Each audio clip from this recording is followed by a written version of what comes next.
What shall I do, dear? Terrify them. What about me back? Well, you don't have to jump around. Just shout horribly and leer at them, the way you used to. Right. Right.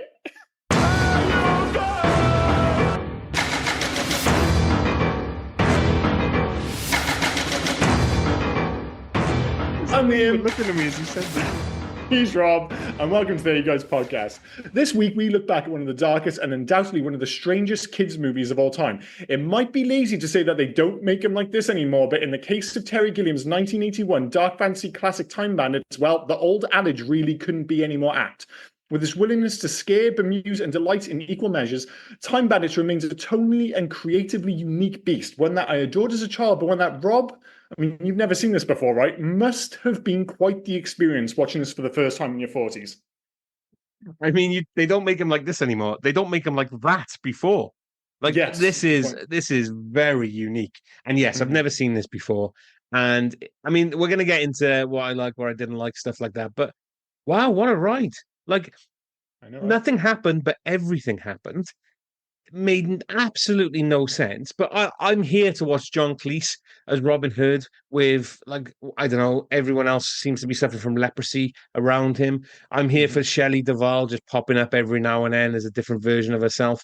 You know, Michael Palin trying to get into her pants and never actually succeeding. And always having a collection of ailments which are never quite explained. And I'm, to be fair, I'm here for, and it's like David Rappaport as Randall, the only person who stood out within the Time Bandits. Like, he seemed to have all the lines and everything else, and everyone else had names and a couple of lines, but they didn't really get to do much except for the escape scene. It's weird that you say that, because I've actually got them down as maybe the most memorable collection of. Do we say dwarves? We're going to say dwarves, yeah? That's acceptable? I'm going to say dwarves. Dwarves on screen that I think I've ever seen, but it is different when I've seen this movie so many times. Like, make no mistake, David Rappaport is not only the star of the group of dwarves of the Time Bandits, but he is really the star of this movie. And it's strange because obviously they didn't feel comfortable putting him at the front, and obviously they wanted to make money. So the top billing isn't even Sean Connery for this film. It's actually fucking John Cleese. And I was trying to figure out, is John Cleese, does he have the record for shortest screen time for top billing in a movie possibly ever? He's on screen as don't get me wrong, he's fantastic as Robin Hood. He must be on screen for like 4 minutes and he gets top billing above Sean Connery. What the fuck? But the weird thing is, it's almost like they were like, listen, we know we've got to put these guys' names. John Cleese coming off Monty Python, massive deal back in the early 80s. Sean Connery, actually, despite the fact that he seems like the biggest thing in the world now, the reason he was in this to a certain extent, it was kind of like the nadir of his career. Obviously, it helped that he was a big fan of Monty Python and played golf with the right guy, so they convinced him to be in the movie. But if you look at the credits at the end of the film, David Rappaport is actually top billing in the credits at the end of the film. It's almost like, listen, we can't put you at the front, but at the end we will. But the rest of the cast, they don't have nearly as much to do in terms of the Time Bandits. But whether it be Kenny Baker as Fidget, Malcolm Dixon as Strutter, Mike Edmonds as Og, Jack Purvis as Wally, or Tiny Ross as Vermin, I do think they all have their moment and they're memorable in their own unique way, even if they don't get the screen time. But this might be coming from somebody who's watched this film 20, 30 times in their youth, and you end up picking up those little things. So I do think they all get their moments. They are memorable, but they put such an emphasis on David Rappaport, which I don't think is an issue, because I think he is absolutely brilliant in this film. He is great in this, and I'll give you that. They do have their moments. There's one I wrote down, which I absolutely loved, one line from Vermin. And we'll get into it because, spoiler, favorite scene. But they all have their moment within the escape, which I think the escape from the cage, from Evil's cage, is fantastic. I really like that. So but it's great. Vermin's moment, I actually laughed out loud. I can't remember who said it to him, but they've made a hint that Vermin likes to eat everything. They were going to say, yeah, that's like that's the one joke about him. It runs through the whole film. Live chickens, fish, people's fingers, whatever it is. Rats, that's just his shtick. He just eats things. But somebody turned around to him and said, "That's not meant to be eaten." He turned around and sounded voice mind. He goes, "You never know till you've eaten it." It's a good point. I mean, it's a good point. How do you know until you put it in your mouth? I suppose it's very much the approach of a child, I guess. But yeah, like I said, I'm a big fan of those. And it's a weird film because for the most part, especially if you're aware of like so many of these British actors and even some of the older ones, like I think of characters who almost stole the film in like otherwise relatively small screen time, like Ralph Richardson, who plays God at the end of the film, or the Supreme Being is Supreme referred Being, to, yeah. clearly God, but he's referred to as the Supreme Being. He rocks up. I'm like, he's so good. But then, of course, you do the research, and Ralph Richardson was actually given the role as God because he was seen as the god of actors at that time, and certainly he was the first in his generation to be knighted, even ahead of Laurence Olivier, and he was like revered by all of these actors by a generation, certainly growing up and seeing him working in like the 30s and 40s. But then the same with who is it, Catherine Hellman and Peter Vaughan. I use their one of their scenes in the Yeah, introduction. Winston the Ogre and Mrs. Ogre.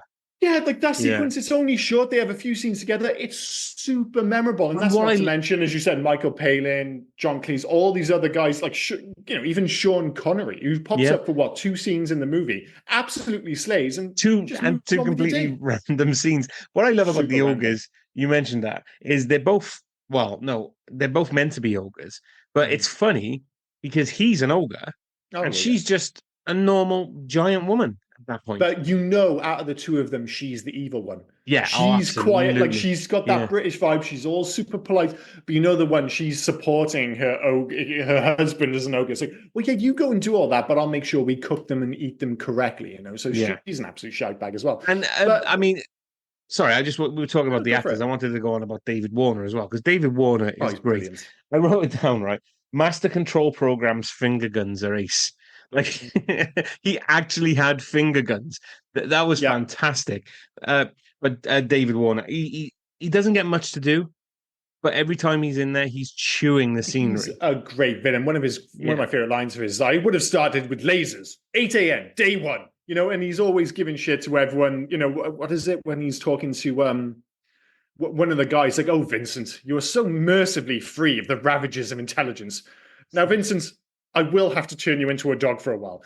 And an interesting thing about that dog, we mentioned it last week when we were doing the Speed podcast about what was worth, killing a baby or killing a dog. Now, I know the dog was Vincent, but they blow that fucking dog up. The camera doesn't cut away. Again, this is a kid's movie, and they blow up a dog in it. Like, you just don't get this stuff, and that's one of the things. You don't get much time to love Vincent when he becomes the dog. No, I but mean, that's not happening now. It's just not happening. And I haven't seen the TV series, so I don't want to be overly critical, obviously.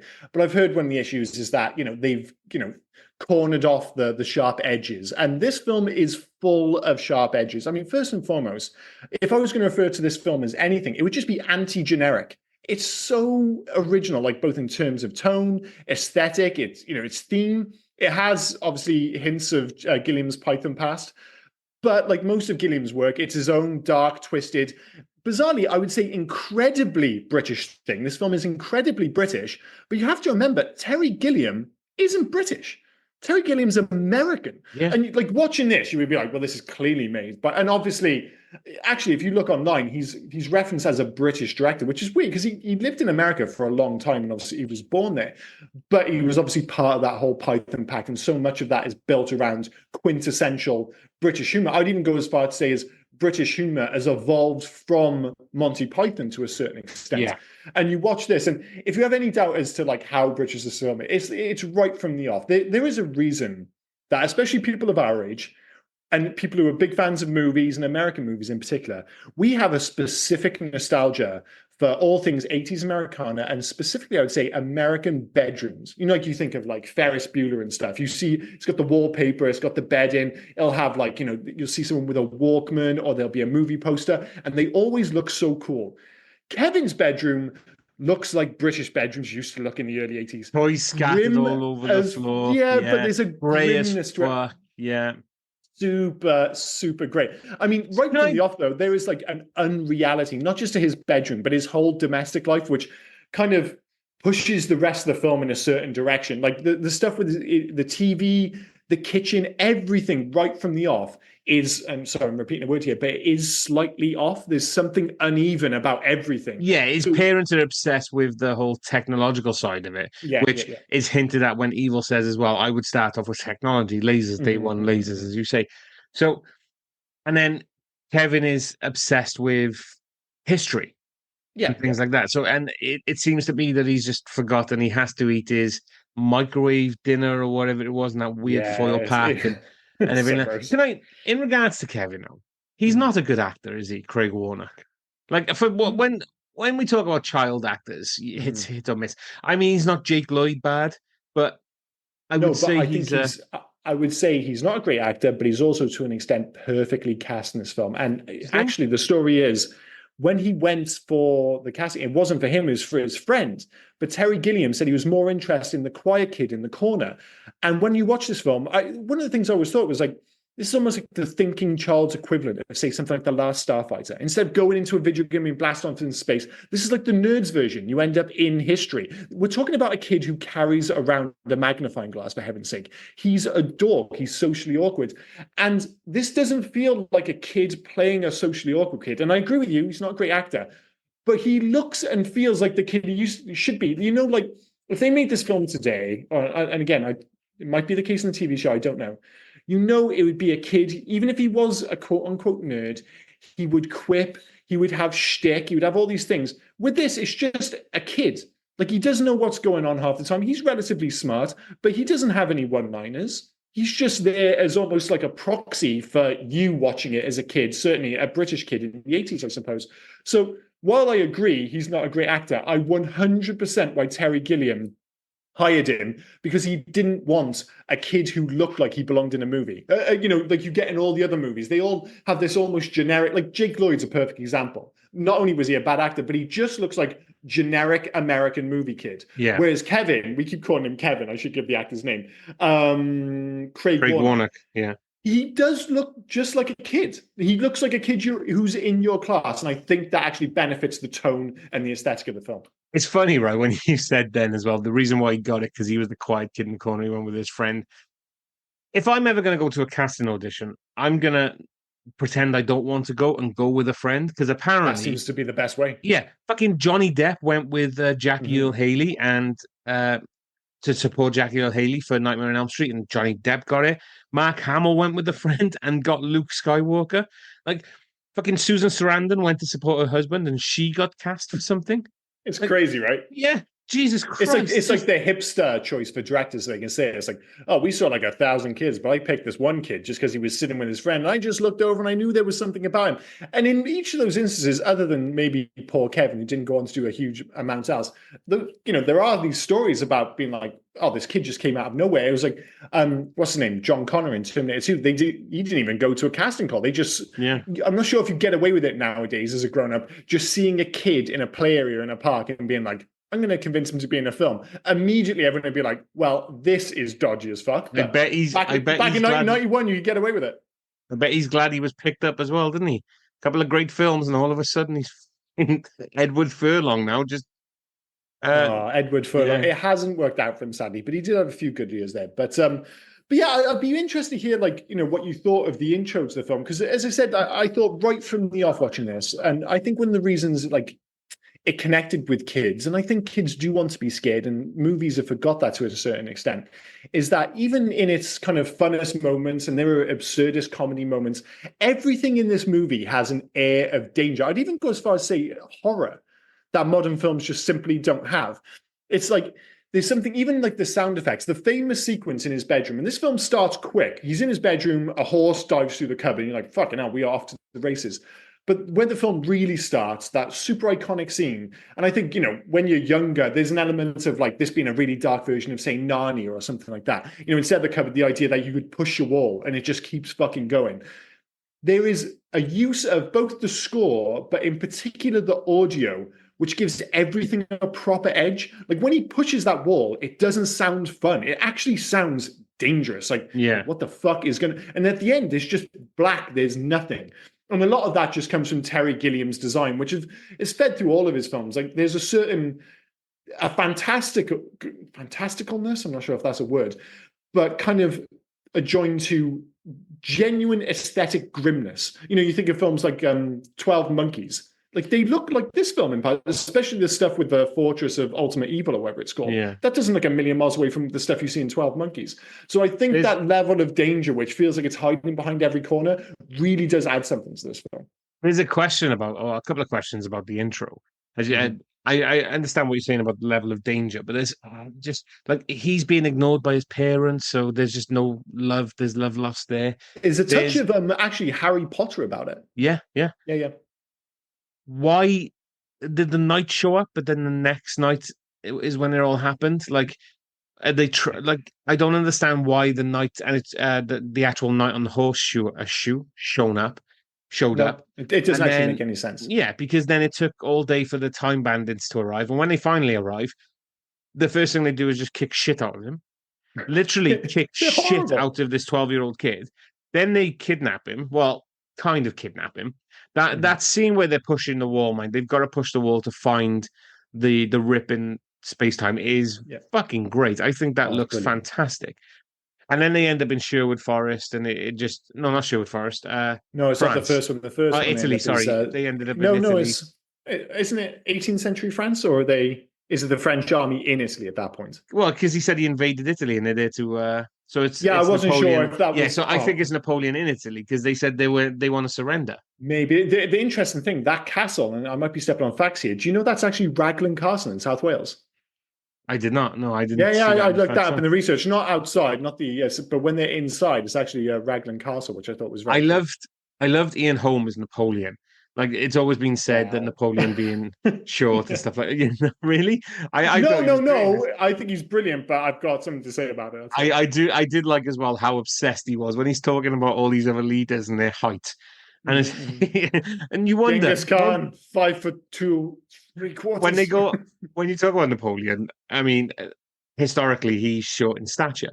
So Mhm. you do wonder, was he obsessed with height? Was he I obsessed with people's love to height? think Yeah. he was, but it is interesting because one of the things with this film is one, you just have to simply accept that no matter where they go, everybody speaks English. Everybody speaks Yeah, English. yeah, yeah. Doesn't matter if it's ancient Greece, doesn't matter if it's France, Italy, whatever. Everyone's just speaking English.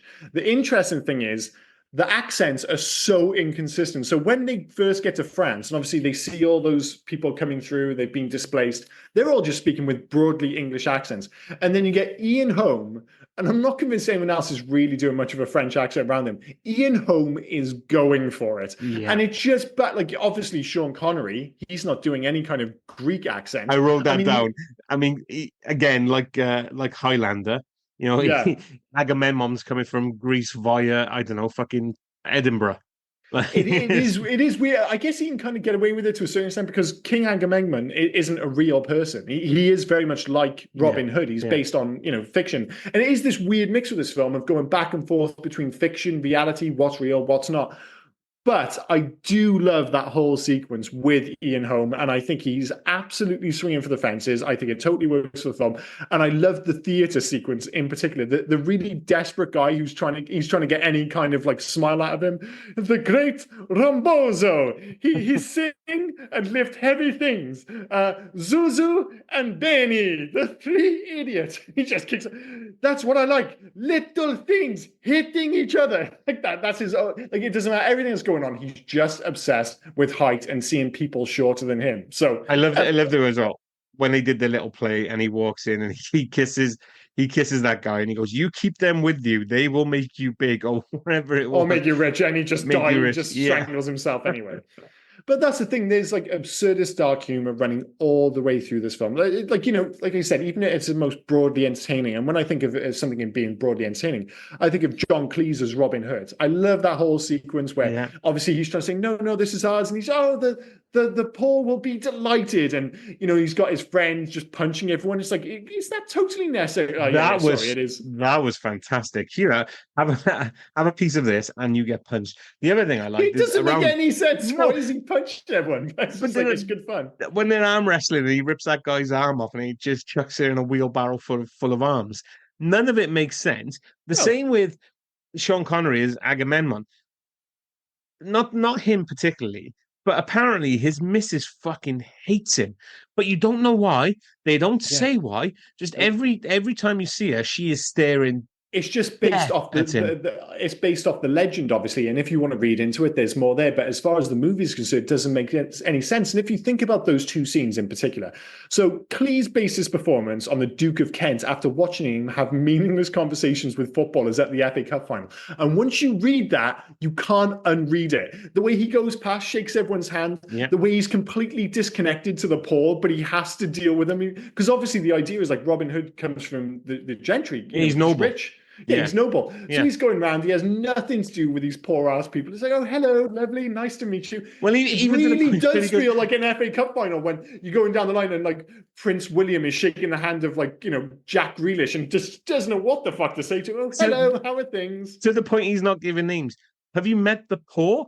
Like, they are a lovely people. Like, Wonderful people, the poor, lovely bunch. he's just encompassed them all into one category. They are just the poor. The poor. Yeah. But that's the thing in terms of that shift in tone, which is so stark, but oddly works for this film. That whole sequence is played, like you said, totally for laughs. You got John Cleese really going for it as Robin Hood. You've got that dude just punching the poor for no reason. You've got people's arms being ripped off.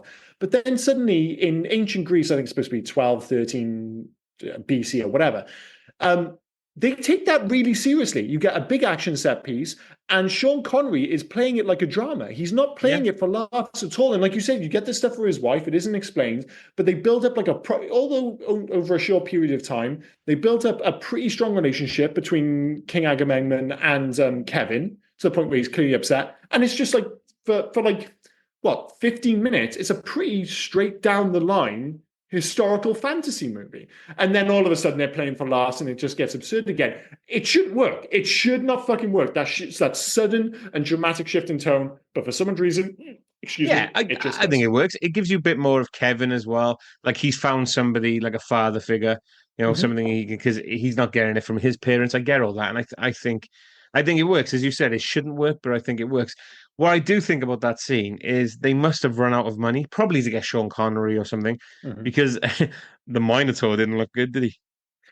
It's weird, that whole sequence, because I actually thought it's cinematic. It looked the most cinematic of the whole movie. If you go back and watch the stuff in France in particular, and they use stock footage, a lot of it actually looks really sketchy. Because they shot that on location, it actually looks, for the most part, really good. I do agree with you. The Minotaur looks pretty broken. Looking around like you said, on location, looking around, everything looked great. Yeah, but the Minotaur looked like a drunk at a fancy dress party who forgot his bottom half.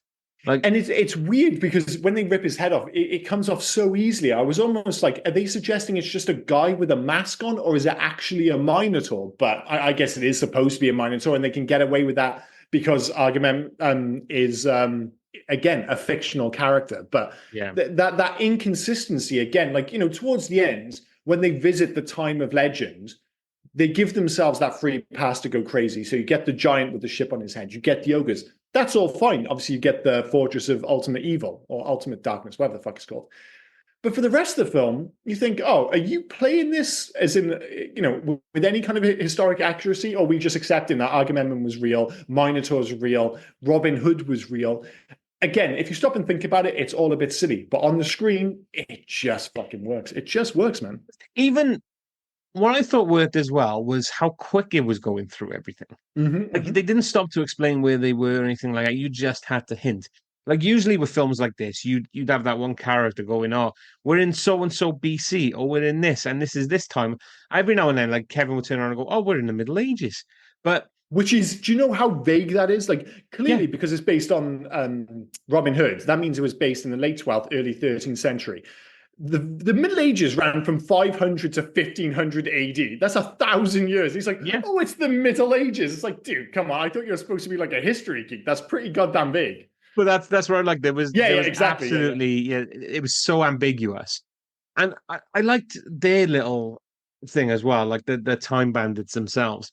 I did like the map is questionable. Like how you're able to follow that thing with blue. Looks great though, but yes. It looks great, but it's just got a couple of. It's a blue map with some white dots on it, and that's exactly. It totally is, yeah. But I love the whole thing. Like, oh no, we work with the supreme being, God. No, supreme being. Okay, that's fine.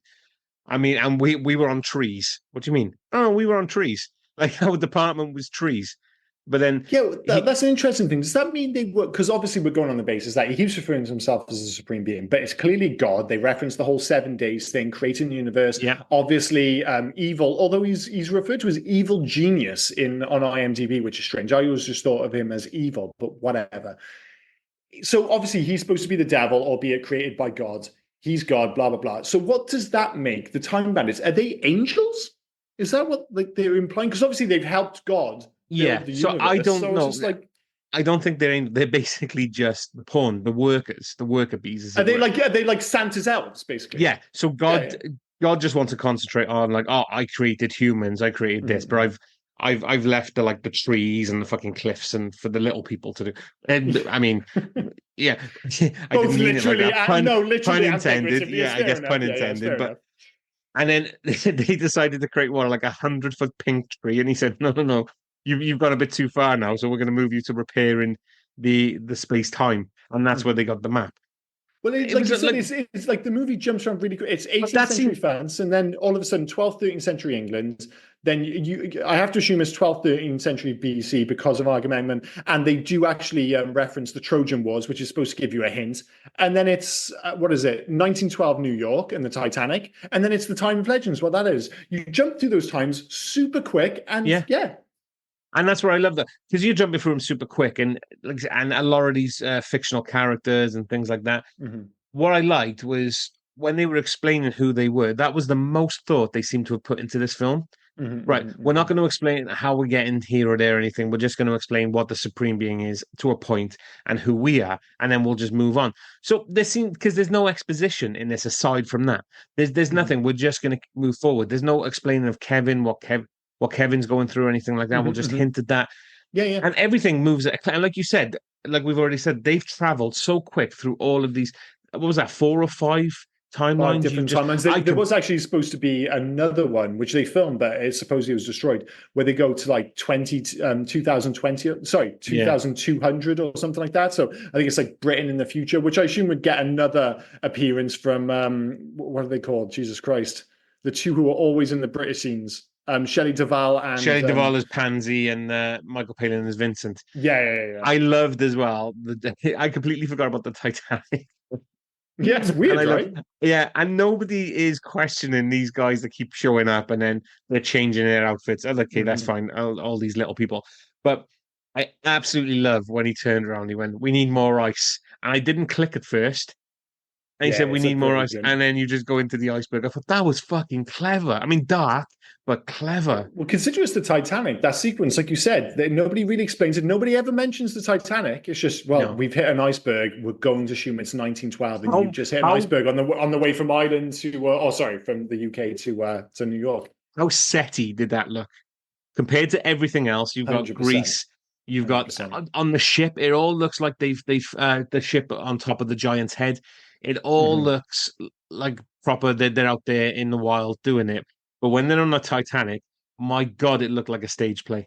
But I would go as far as say that the visual effects, like throughout this film, genuinely range from amazing to almost purposefully chintzy. Yeah, I have to believe and that it's I had almost to done on think they did that purpose. on purpose. Yeah, Yeah, me too. I Like agree with you. the difference between the highs and if you go back again, this is a film from 1981. You think about the sequence with the giant where the ship comes out of water. That stuff looks fantastic. We've already mentioned about the wall in the bedroom looks brilliant. I actually think some of like the low key when they first get to the fortress of ultimate evil, and all it is a pane. It's just a pane of glass in the middle of the fucking desert. It's so effective when they're walking and they're like, "Where is it?" And then suddenly they just hit the glass and it's this obviously it's an invisible barrier, but aesthetically it's absolutely fantastic. But then you get sequences like that where you're just like, my God, this looks dodgy as hell. But I think it is just his almost handmade style to his films which ensure that you do get these highs where certain things work, you get lows where other things don't work, and then other things just look weird, like the ultimate being. That's not what it's called. What is it Supreme called? Being. The supreme being. When he comes through the smoke and you can see his head, it looks a little bit shitty. But the That one does. thing, The other thing I thought, I still don't know whether it looked good or bad.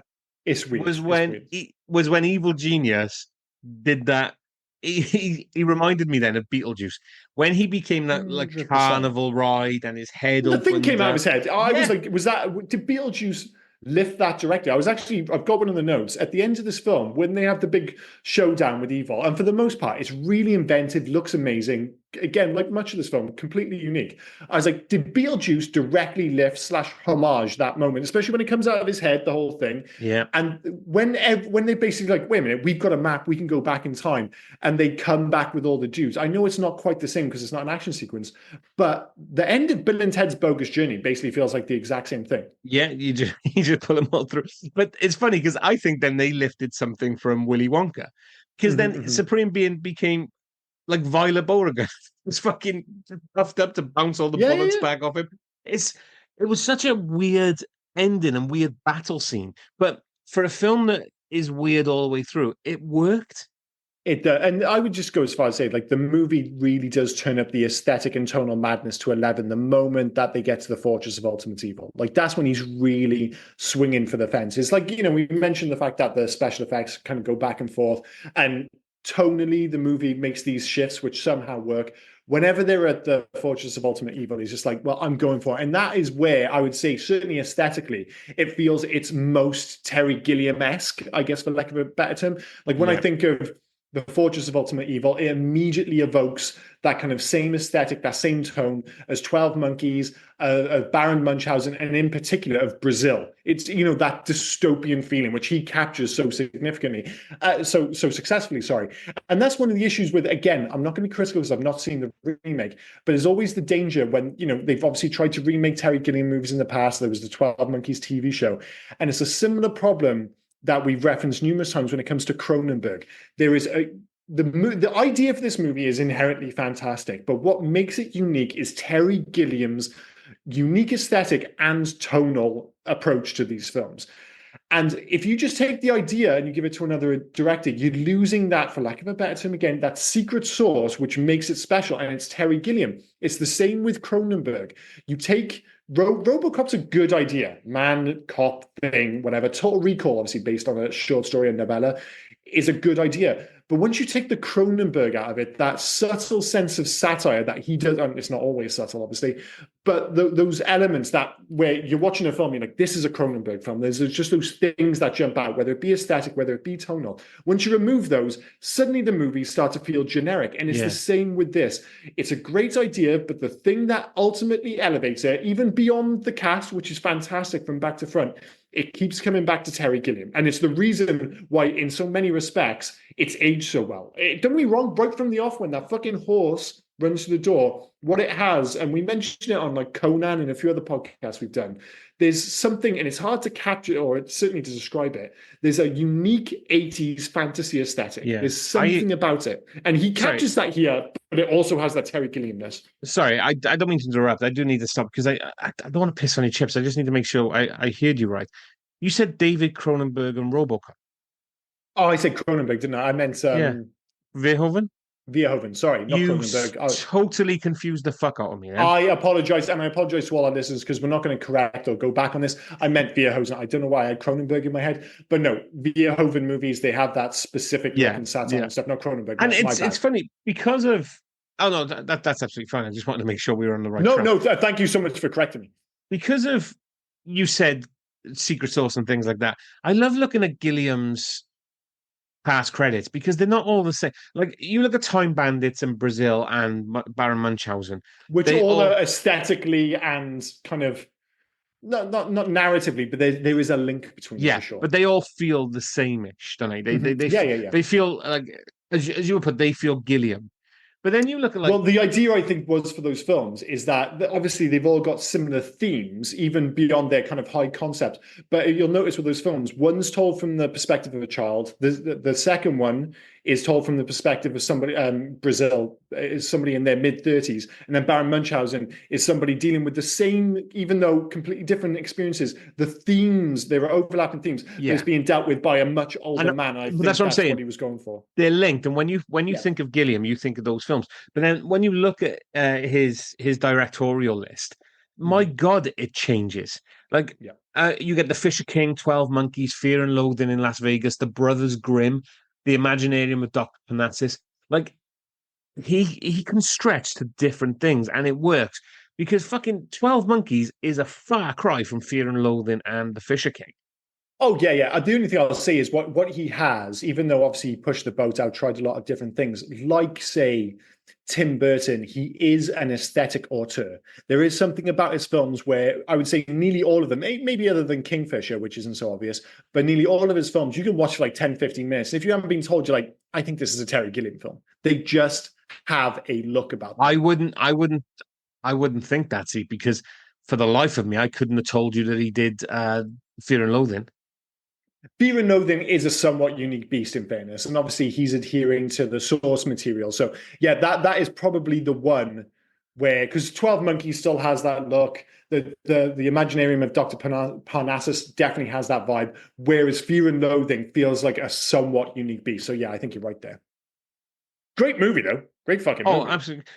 So I want to talk about it now because I've hinted it a couple of times. I want to talk about the ending. Not so much, sorry, before the battle, the cage scene. When Evil takes the map off them and cages the map.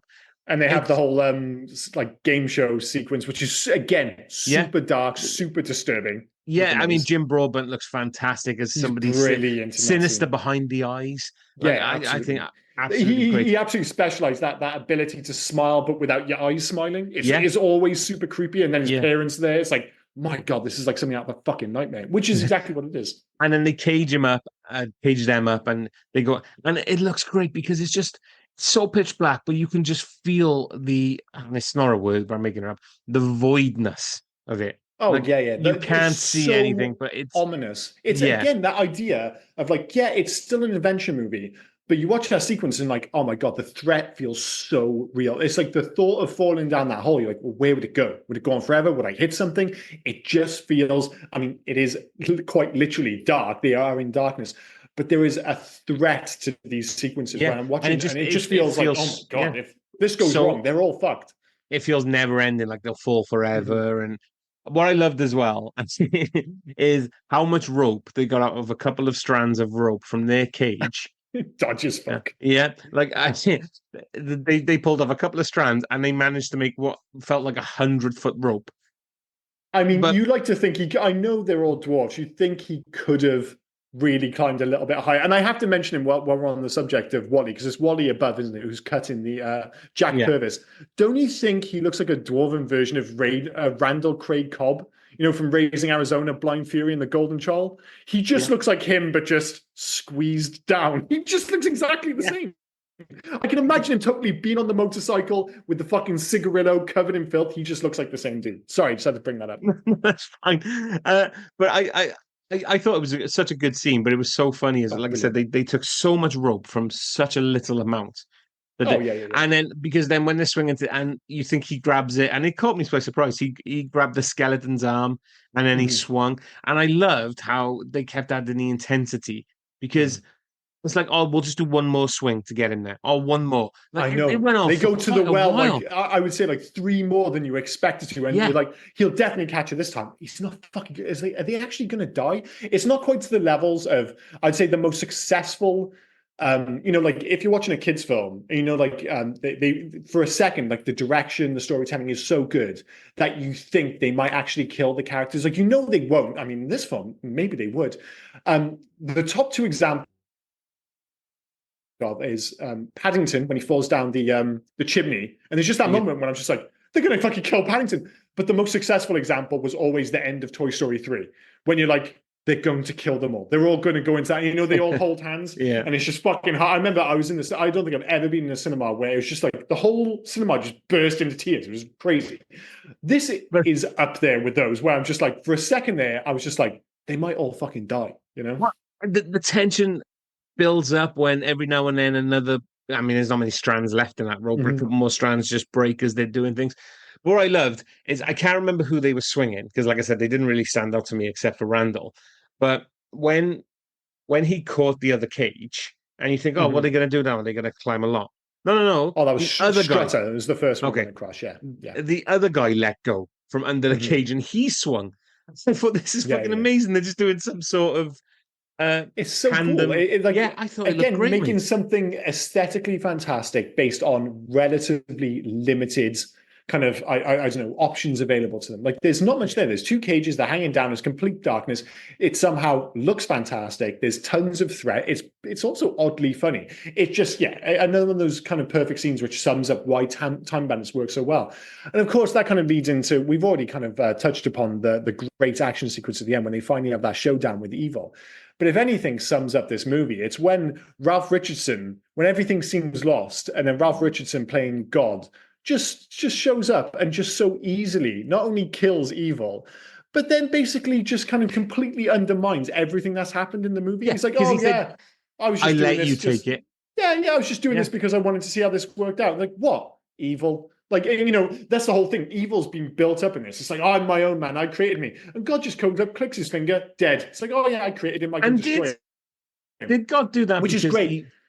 sorry, did God do that because evil was getting out of hand and he needed a way to get to evil? So I don't even think it was that big a thing. I think he wanted the map. He finally caught up with them. They couldn't run away because they were dealing with evil. Like all those other times, like the Supreme Being shown up and they've all like, fuck, we've got to run. This time he's shown up, they haven't run off. And he's like, I think it's as much as like this guy's in his way. It's like, oh, I can't be dealing with him now. Boom, gone. And that's why I think Ralph Richardson as God, who supposedly took the role incredibly seriously, he marked out a lot of lines. Literally, supposedly used the line "God would never say that," which I think is absolutely yeah, fantastic. I read that. But I think it's the most realistic representation of a deity, possibly of all time. It's like he's all powerful, but still figuring things out via trial and error. It's like evil and free will and all that jazz. But the whole concept of it is like creation is this ongoing process.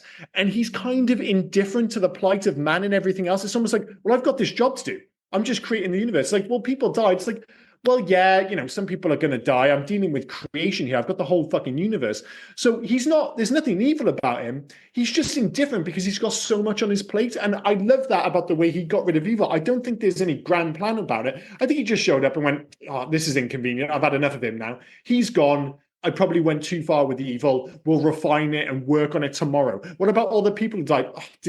What? I've got to go. I've got all this fucking stuff. He's so fucking good as God. It's almost I did love like he couldn't be asked with what was it? I can't remember his name now. He was in Star Wars. Which one was he?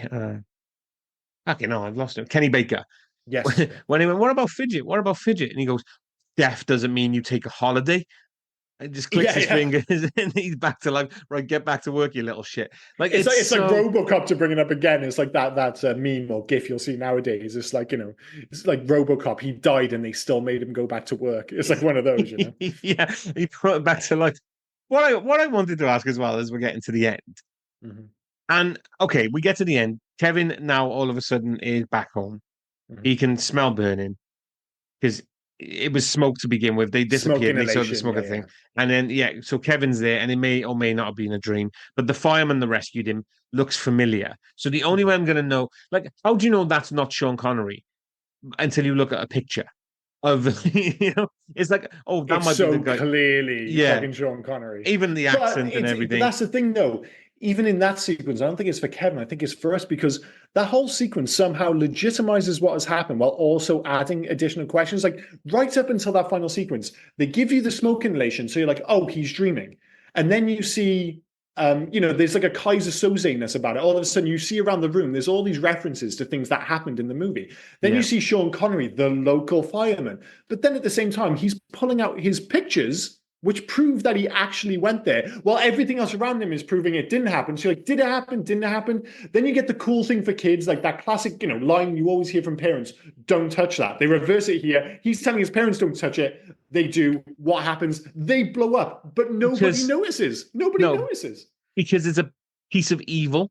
That's it. It was a piece of evil in the toaster. They touch it, they blow up. And that's right. And then God or Supreme Being closes the map and the film ends. Oh, So it was Kevin on his own. Have they killed his parents? Is Kevin just sat? Everyone around him is just staring to smoke. These because they left the slippers there as they exploded. Yeah. The fucking fireman went off. The one that tried to adopt him when he was Agamemnon. So he's gone. So Kevin's just on his own fucked because these little people fell into his room and beat the shit out of him a night ago. Well, that's the thing. Again, they just left him on his own. Like you get to the end, it is again this idea that as a kid films, it's super existential, it's dark, and it's quickly followed by one of the happiest sounding songs of all time, which I'll get to in a minute because I absolutely fucking adore George Harrison's track at the end of this film, which actually references what a pain in the ass Terry Gilliam was to work with, because he actually went a long way towards funding this movie and getting it made. Yeah, Supposedly even put his house, didn't sell his house, remortgaged his house, sorry, to get this made. And then Terry Gilliam was still being a pain in the ass to the point where he put it in the song that's played at the end credits. An absolute banger. Dream Away. Give it a listen if you haven't heard it or if you haven't listened to it for a while. But like you said, like at the end of the film, there's no narrative reason for any of this to happen. But I think he's looking at it from a kid's perspective because we think it as being dark, existential. He's left on his own. And supposedly it was a really tough style with the studio. But then when they showed it in preview screenings and they asked kids, what was your favorite bit? What did they all say? The bit when his parents blew up. Because it's like a fantasy for kids. Oh, my parents are being dickheads. They blew up. It's like the Home Alone thing. So they're like, fuck, we're going to have to keep this. So in our 40s, we watch this as being this dark, existential, really meaningful ending. Whereas kids are watching and go, oh, do you remember the bit when his fucking parents blew up? That was awesome. They're not thinking about the fact that he's left alone. They're just like, oh, his parents gone. He can go and have fun now. Where we're thinking, oh, that kid's fucked. But at the same time, like you said, they explode. Why doesn't anyone react? Everyone, it's almost like it's happened in his head. There are no answers to any of these questions. But before anyone can react, the map gets closed and the film ends. It's very strange. Add into the strangeness, while I'm just looking at facts really quickly, Sean Connery suggested that he appear as one of the firefighters near the end of the film. So he's the one that's caused that issue. He's like, I just want to be a firefighter. But how do we explain that you're a firefighter plus Aga? No, we're not explaining that. I'm just going to be a firefighter because I want to wear the firefighter suit. Okay. I actually was wondering if, to a certain extent, it was kind of like vaguely hinting at what could be a sequel. It's like, leaving, it's almost like a cliffhanger. It's like, what the hell's happened? What's Kevin going to do next? And of course, there was going to be, for the longest time, they were talking about a sequel, but then David Rappaport sadly, took his own life. I think it was in 1990. And then Jack Purvis's Wally, he died a few years later. And I think eventually got to the point, it's like, if I'm going to make a movie, I have to have the Time Bandits in it, and 2 of them are already dead. There's only 6. There were supposedly 7, and there is reference to what's his name? Horseflesh. They refer to him twice, and they say he's dead. But when I was doing the research, supposedly he's the dwarf in the Fortress of Ultimate Darkness, and he's just turned evil. But there's a sequence when the Time Bandits see Horseflesh when he's there, and they don't say anything about him. So I'm not sure if that makes any sense, but they do reference Horseflesh twice, who's supposed to be the 7th Time Bandit. And the theory is he's turned evil and he's the dwarf at the Fortress of Ultimate Evil. But it's a strange little addition which doesn't really go anywhere. But in a movie of dream logic and inconsistent history, it's like, I'm fine to go with this. If you want unanswered questions, absolutely fine. You mentioned David Rappaport. No, I've never come across him before. It's the first time I've ever seen him. And I really liked what he did. So I thought, that's it. And I'm going to Google, and I wish I hadn't. I'm going to Google and see what else he's done. And then I read about how the fact that he just went through all that stuff and decided to just shoot himself in the chest. And I was like, oh, fuck. Well, chest as well. Why would you shoot yourself in the chest?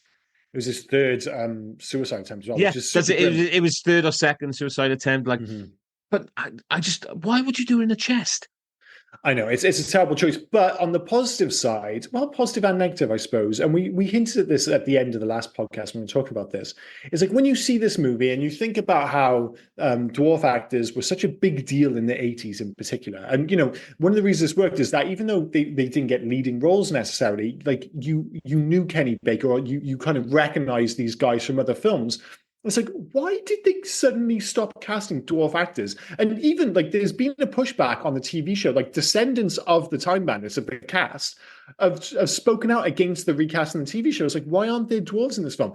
The Snow White film. I know a lot of people have an issue with the casting of Snow White. I couldn't give a fuck. What I do have an issue with is why have we got those weird ass CG dwarfs?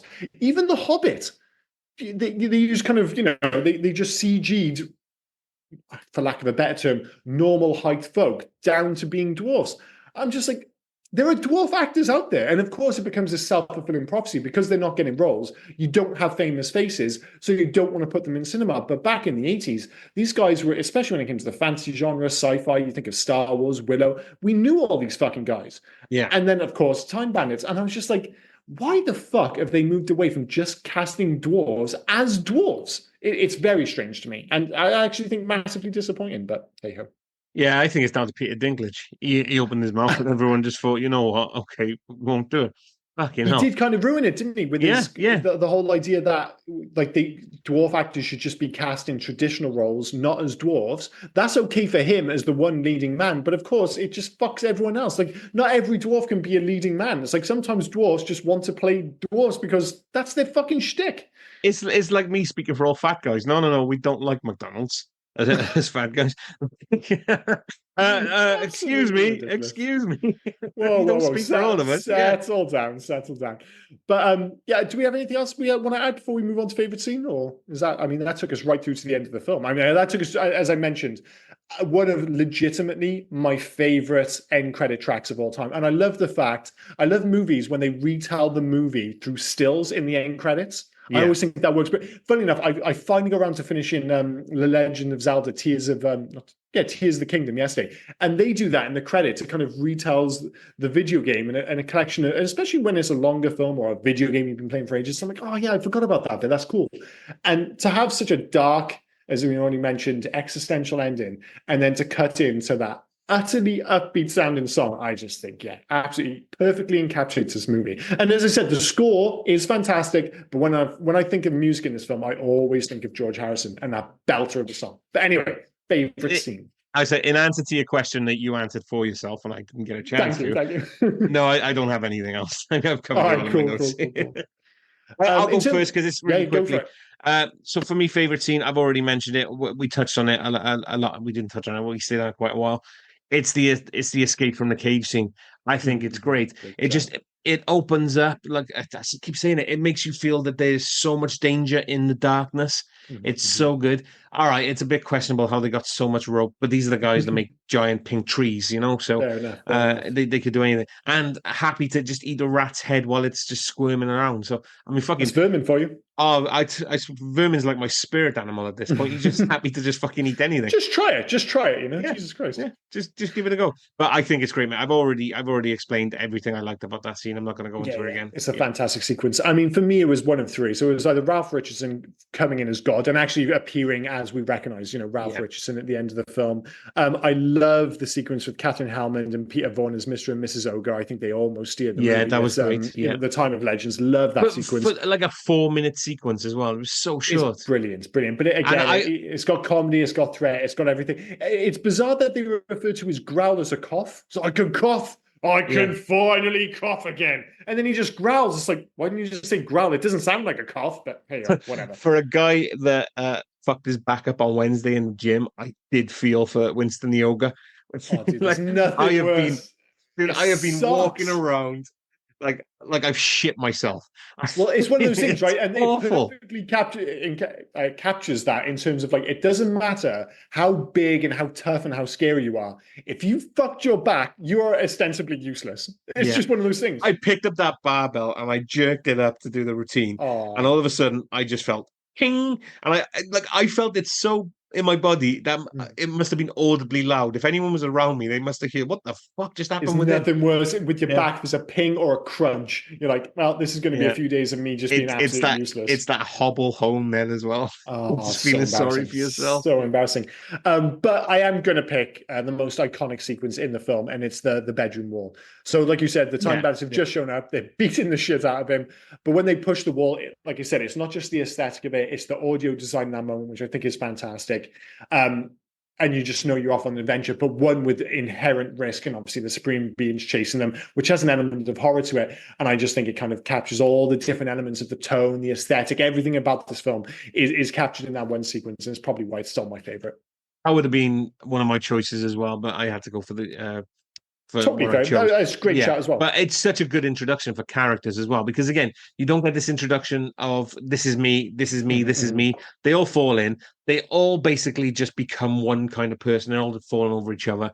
Yeah. They think Kevin is the supreme being because the light is in their face. When they realize there's a kid with a torch, their first instinct is to just kick shit out of him.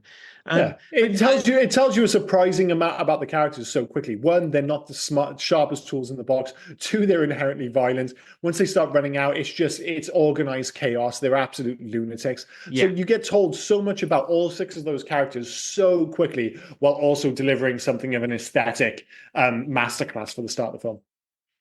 yeah, Loves and hates. So do you want yeah. to go for loves first? Yep, let me just pull up. I did have it.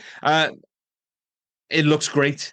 I thought the whole thing looked fantastic. The way it was shot, as I've already said, the part that looked like sets were made to look like sets. Titanic, I thought was funny, but it looked like a stage play.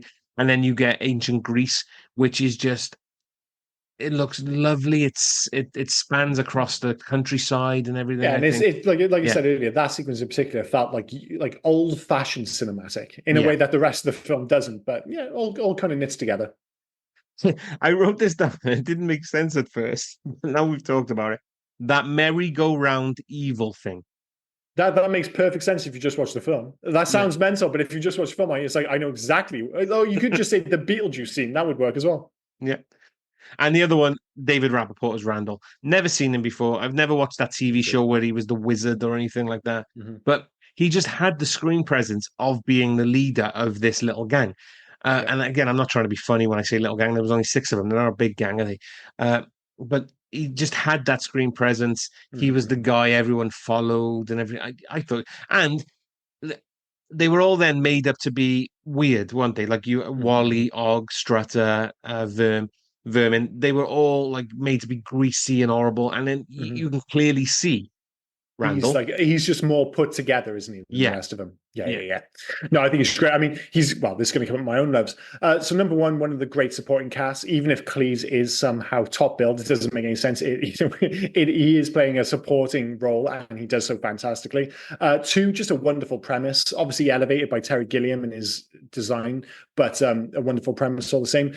Three, truly letting the dwarves be the stars of the movie. They might not get top billing, as I just mentioned then, but I'd argue, and to support your arguments, that David Rappaport really is the star of this movie. I think that's absolutely true. And I'm going to sneak in a fourth one quickly. It's just a magnificently dark tone for a kid's movie. This film is somehow both irreverent and existential, which doesn't make any sense and shouldn't really work. But then this movie shouldn't really work, and yet it does. So those are my yeah. loves.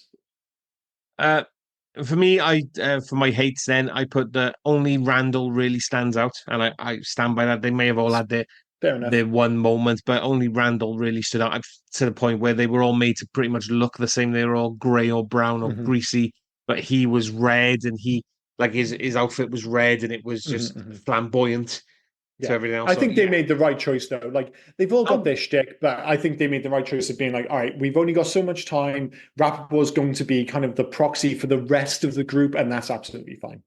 I think if you're going to have an ensemble, they all need to be kind of separate. So I think Mm-hmm. that we That's need fair more enough. from each of them. Yeah. Uh, Kevin, he just had no sense of urgency. Like there was no loudness in his voice or in his Mm-hmm. portrayal or anything like that. All this shit is happening, and he's whispering and Do you he's know what? talking. He's so And British, though, isn't he? He's just like he's kind of wide-eyed. He never gets too worked up. Keep calm and carry on. All that bollocks, and he just kind of gets on with things. I agree with you. Make no mistake. But I like the fact that he, like so much of this film, just feels so quintessentially British. number three, the parents, because they were just assholes. Oh Like you yeah, didn't yeah, they're see the him worst. much, and there was no like they had a 30-second conversation about how Mrs. Jones down the street has the best blender in the world and they need to get a better one or whatever Yeah, it was. yeah. And then and then that was it really. But within that 30 seconds, you got all you needed to get about the fact that they just they don't like their son. Yeah, they're obsessed with technology. They're disconnected from life. They're certainly Yeah, disconnected from anything that really should matter. Like you said, you don't need any more than that. And again, it's the reason that this film's able to stay in under 2 hours, despite the fact that so much happens. Like it's the whole show rather than tell thing. Don't have them on long. Just give them that scene. It's like, yeah, we can. Kids are not dumb. They can fill in the blanks. I did watching this when I grew up. And yeah, having that faith in kids makes for better movies. Because as soon as yeah. you start over explaining, as soon as you get Basil exposition in, it all slows the fucking movie down. It's like, no, they'll figure it out. It'll be fine. And if they don't figure it out, it's a kids movie. They probably won't give a fuck. And I'm going to sneak in a fourth. I felt too much for Winston Yoga with his bad back. It really upset me. He's far too relatable. That's what Yeah. happens when you watch this film. Like when you're younger, it's like, I wonder if I'm anything like Kevin. Now I know if there's a character I am in this movie, it's fucking Winston Yoga, 100%. And it's really upset me that I can't lift like I was when I was 20. Oh, it's so upsetting. So upsetting. Number one hates, it can feel, this is both good and bad, aesthetically gross. I know that's the point, the whole Fortress of Evil thing. But as much as I love Terry Gilliam, when he goes for gross and unpleasant and dystopian, he's arguably too successful that it can feel a little bit cloying, to say the least. Number two, speaking of things that look grim, 80s Britain. Oh my God, the brown and orange look. It like... Even though I was born in 82, I still remember the late 80s. And a lot of that brown and orange was still hanging around, especially if you're from a working class family and you weren't necessarily buying new stuff all the time. You still had stuff in your house from the late 70s, early 80s. So I have a lot of memories of things being very brown, very orange, and very ugly from my youth. Visiting your nan and gramps house. That's where all the brown and orange came from as well for us. It was everyone went to visit them. I mean, luckily we didn't have the plastic on the furniture, but we did have the no eating rule on the furniture, and basically no kids allowed on the furniture. Of course. Yeah. Well, oddly, when I think of plastic covers for furniture, I actually think of America rather than the UK. But it is what it is. Number three, that we don't get kids' movies this strange or willing to scare anymore, which is a massive disappointment. And I'm going to sneak in for the ending, while utterly brilliant, is almost infuriatingly obtuse. I'm not sure if that's a good or a bad thing, but I'm going to throw it in there. Sorry. I argue with your third, where you said they don't make, because we're going to do it at this point. Little Monsters. Little Monsters as a kids film where it's about monsters hiding under your bed and they're all I think that's going to scare some kids. But that was made in the 80s, wasn't it? Or early 90s? No, that was 90s. Yeah. Oh, but we're still talking about like 30 years ago. So you want 2024. Well, I'm just talking about like the last 10, 15 years kind of thing. You don't really get these movies anymore. I would argue that maybe more than 20, 30 years ago, but hey ho, it is what it is. Well, then I won't argue with your point. You're right. Well done. Okay, fair enough. Alternative titles? We got a couple. Which is it's almost see, because the Time Bandits is a fantastic title. Brazil, Adventurers of Time. It's fine. Bulgaria didn't like Time Bandits, so they went with Bandits of Time. That just sounds worse. It totally does. French Canada. French Canada. Fucking dick. He's sticking to his guns with that. Bandits. Bandits. All right, fair enough. Yeah. That sounds like a Western. Yep. Egypt. Look at Al Zaman. Yeah. Okay, I don't know what the fuck that is. I'm not. I don't even think the translation argument, which we usually fall back on. It's like Google Translate couldn't deal with it. I was like, I don't even think that answers that. That's bizarre. Finland, Time Thieves. That's fine. But they didn't like Bandits, so they went with Time Thieves. It's the same thing. Yeah, that's completely reasonable. It's reasonable. Greece, Wonderful Bandits and the Bunches of History. No, it's terrible. It's ridiculous. Not having it. Japan, Bandit Q. Bandit Q? Yeah. Like, not just the letter Q. Oh, Bandit Q. Yeah. I say that like that makes more sense. It's slightly better than Q as in Queue. Is that how you spell Q? Q is always a weird word to spell. Yeah. There's two U's. Bandit Q. Fuck knows. Slovenia? Slovenia? Bandits for All Time. That's not bad, actually. Yeah. Shit, that's Spain. Actually... Yeah, that's one of the better ones. Spain, The Heroes of the Time. Not heroes. Not in the traditional sense. The Sveds, Sweden. It's Spring for the Bandits. No, what the fuck? That's terrible. Yugoslavia. We had a Yugoslavia before. I think we have had a couple of Yugoslavias, not too many. Robbers for All Time. It's fine. It's fine. That's it. That's all of them. Do you have any facts beyond? I mean, I already mentioned it. Yeah, Raglan Castle in South Wales stood in for Castillon in France. I think it was supposed to be in France because it was Castillon. And surprisingly, as weird as this film was, it was a big ass hit. It was number one in the US for 4 weeks and was the 13th biggest hit that year, which is almost a bit surprising, especially because it feels so distinctly and uniquely British. But yeah, this film was a big hit. Made a lot of money. it took several weeks to train the horse to jump out of the closet. Fantastic. I Come guess on, it's Mister. tricky. Yeah, can't be doing that Come on, with Mister CG. Ed, get out of the. Like, how did they get Mister Ed into the closet? Yeah, and then get him to jump through it. It's Yeah. it's a tricky bit, but again, because it's physical effects, it looks cool. Yeah. Because it's not like, oh, look, there's a CG horse in that kid. It's like that kid's bedroom. There's a goddamn horse in there with a knight on it. There's a horse in the closet. Where'd you get the closet from? IKEA. You couldn't cut a hole in the back. No. We just stuffed the horse in there. Just It'll stuff get the out horse at in, some it's fine. point. Yeah. I'll work it out. We'll just keep the camera rolling. In the original script, King Agamemnon was introduced as the warrior took off his helmet, revealing someone that looks exactly like Sean Connery, or an actor of equal but cheaper stature. Writer, producer, and director Telly Gilliam surprised. The script ended up in Connery's hands. He expressed interest in the part, and his agent approached him for the role. Fantastic. Just that idea. It's like we would love Sean Connery, but clearly we're not going to get Sean Connery. And then they got Sean Connery. Fantastic.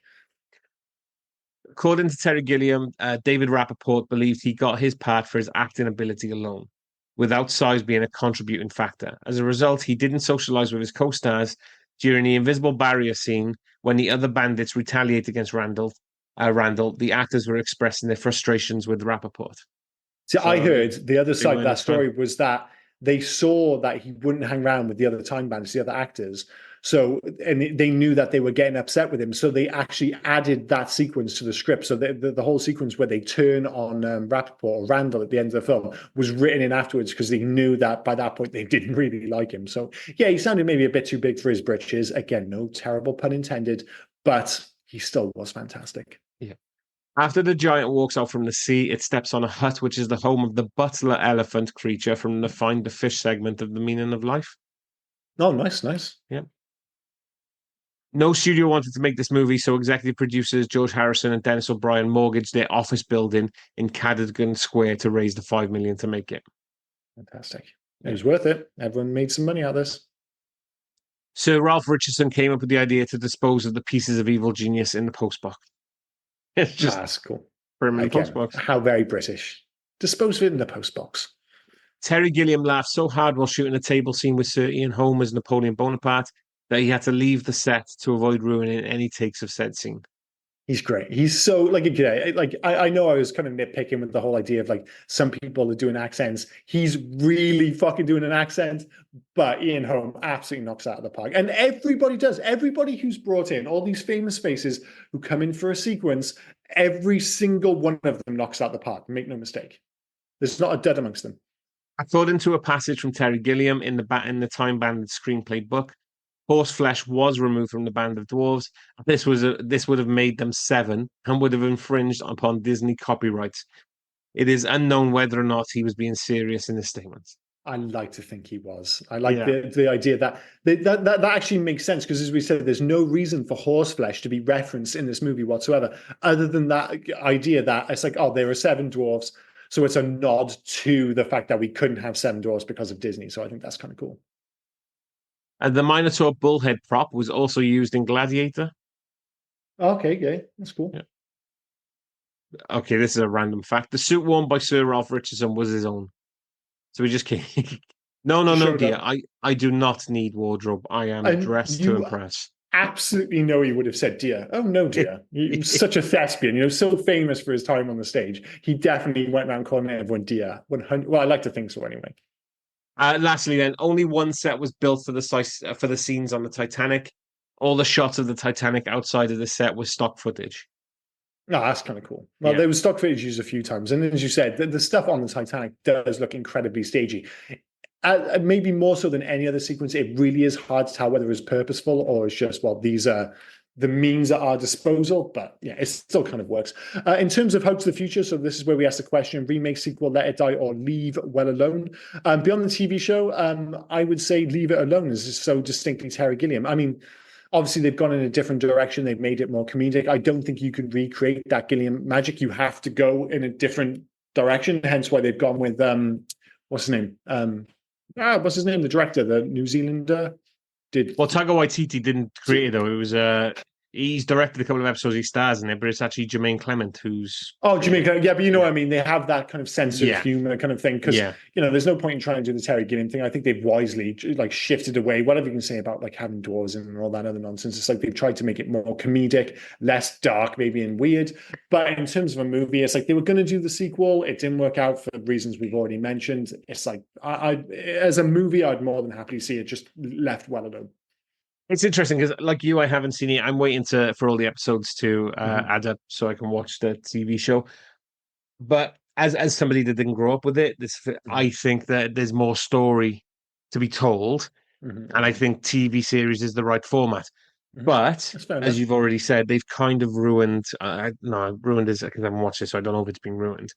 But like they're not the little people anymore, are they? They're Mhm, not mhm. they're not the actors, the Yeah, yeah, characters yeah. that we know. I don't even know if the like if oh, what's her name? Lisa Kudrow is Mhm. playing a female version of Randall or It anything like that. feels, based on the clips I've seen, it feels like she's got a Randall-esque-ness Okay, about her. I I mean think she is she's going dressed. to be at least partly based on Randall, I think. She is dressed in the red, so maybe Yeah, I she don't know has to yet. be. Yeah, yeah, yeah. Yeah, so but that's what I'm saying. So I really don't know. But if it Mhm. was me, I would want to see a TV show of this. Now ask me again in 3 weeks' time when I watch it whether I Mhm. still want to see a TV show after I've seen one. I'll Yeah, let you yeah, know. exactly. But We're talking yeah, about like hypothetical things, and I yeah, don't want to be critical of it. I'm not one of these people like the TV show exists. I would have said beforehand I didn't personally think it needed a TV show. I would have liked to have seen a sequel, but as it didn't happen with Terry Gilliam, I would have left it well alone.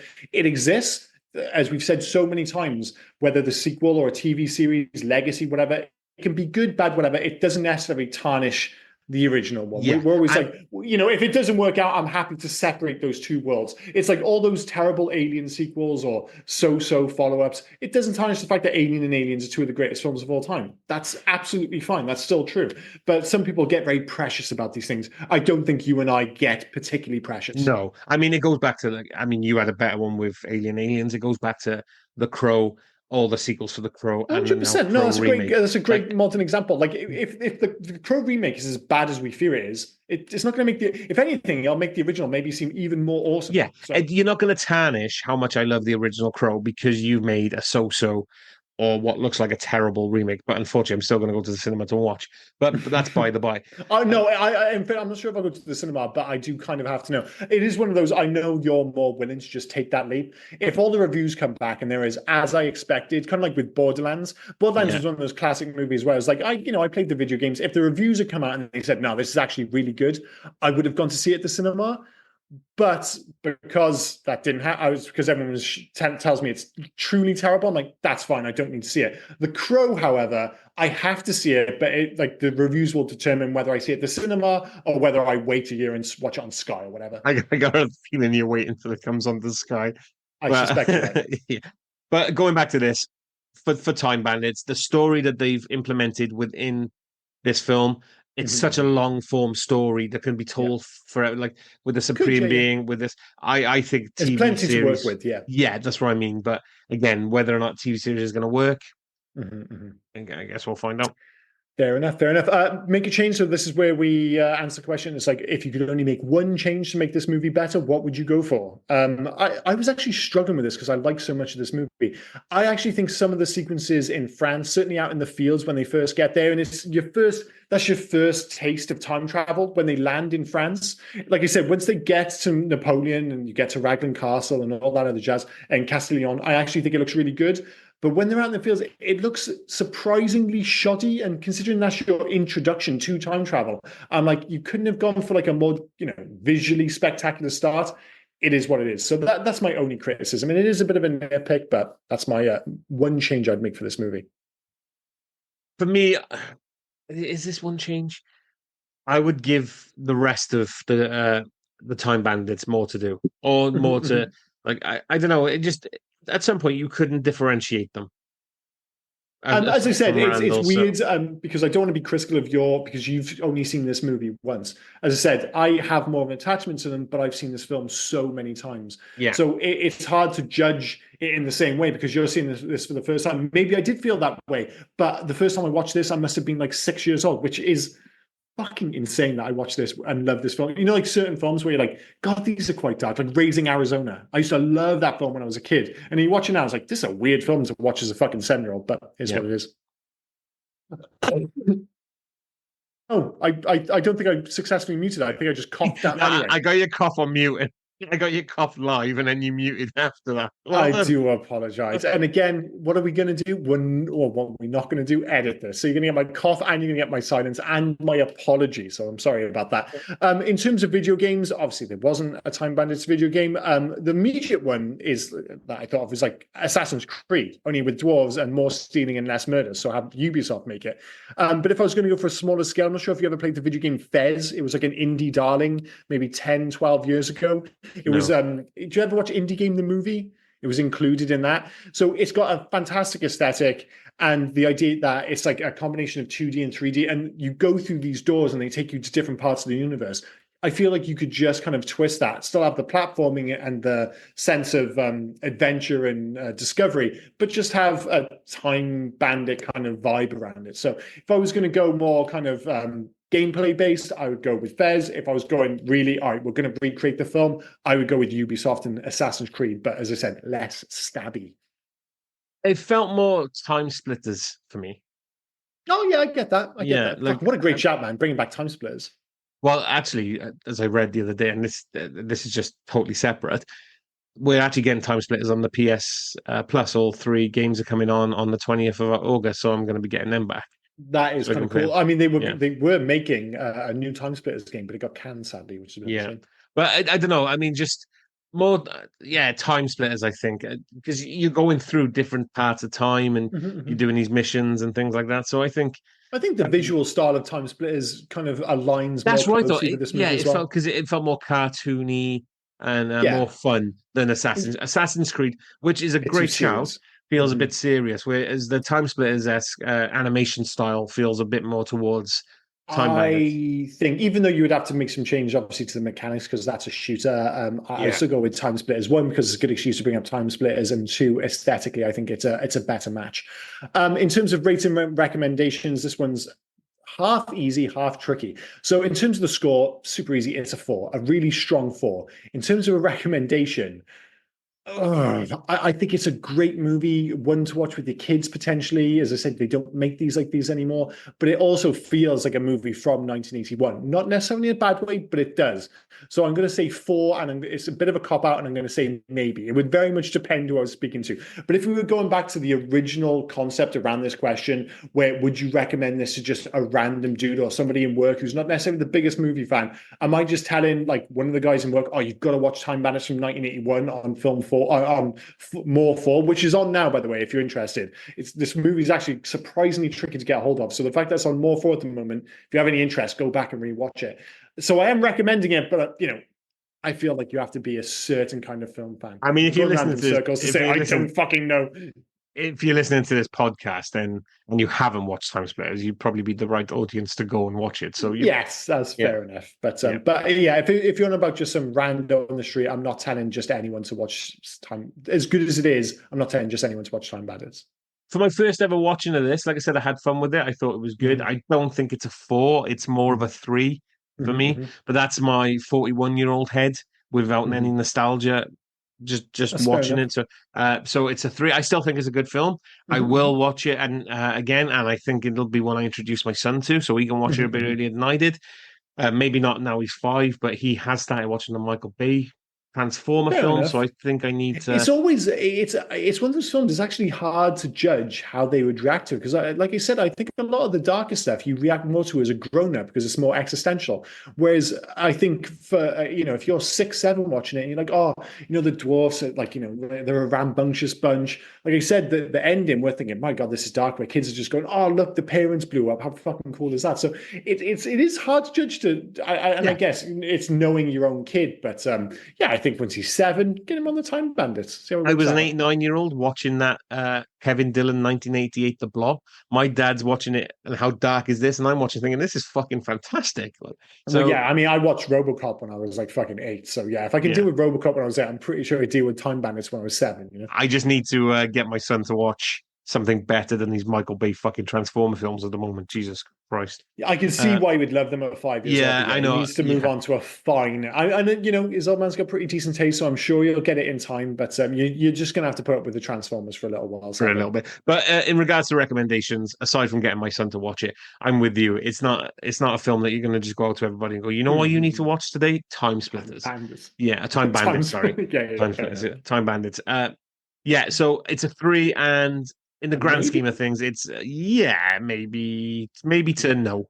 Yeah. Maybe, yeah, I'm on board with that. So that's been 1981's Time Bandits. I almost said Time Splitters then as well. It's your choice next week, sir. What are we going for? Even though we were hinting at it for a while, we will do it at some point. But I'm not picking Armageddon or Deep Impact next week. So No, we'll come to an agreement on that because, like I said, we need to make sure it's back to back. So it has to be back to back weeks. Armageddon and Deep Impact. I don't know why, but it feels like it should be Deep Impact and then Armageddon. I don't know why it feels like it should be in that order. But anyway. But we're going a little bit later, or a lot later than what we have been lately. 1998. That is quite a bit later. Yeah. I'm gonna skip director and stars and go straight for the tagline. On December 25th, school's out forever. December 25th, school's out. It's not like, oh no, it's too late to be Jingle All the Way. And I will give you a hint. Even though it was out on December 25th, it is not a Christmas film. Oh, Jesus Christ. Well, yeah. On December 25th, school is out forever. It's not Matilda. No. You wouldn't go for that. Well, I might do. I enjoyed Matilda. I like Matilda, but I would have been surprised if you go for it for the podcast. But okay, so which one of these stars am I going to give you? Because there's a lot. Oh, if you get it with this one, this will be fantastic. Usher. Faculty. There it is. There we go. Yeah, I know my Usher, bro. That's weird because I was just talking about that funny enough today because of Trap and what's his face? M. Night Shyamalan. No. Oh, no, Josh Hartnett. Sorry, Josh Hartnett. Yeah. And I was just saying, back then, coming off the Virgin Suicides and then doing the Faculty, he was like a massive star. And he's had these like little spells where he was like a bit of a teen star. Then suddenly in like 2000, he did like, what was it? Black Hawk Down. And they were like pushing him as the next big Hollywood star. It never really worked out. And now he's popped up again. And it's almost like everyone's gone, oh yeah, Josh Hartnett's fucking awesome, right?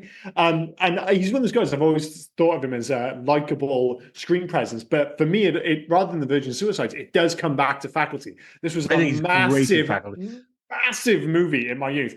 And despite the fact that he has a truly ludicrous fucking banner in this film, when I was younger, I thought he was the height of cool.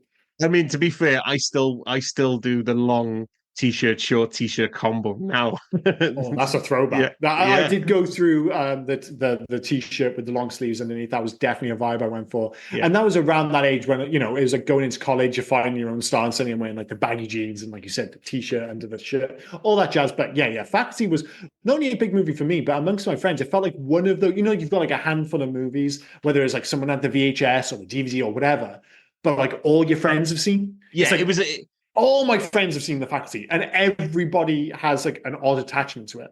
It was a big one as well because it was so much fun. It was such a great premise. We were the right age as well, because we were around the same age as the kids are being portrayed in this film. Yeah, I mean Robert Rodriguez, who I've already loved from Dusk Till Dawn the year before. Desperado. And it was a toss-up between Desperado and The Faculty. The Faculty is just one, but at some point we are doing.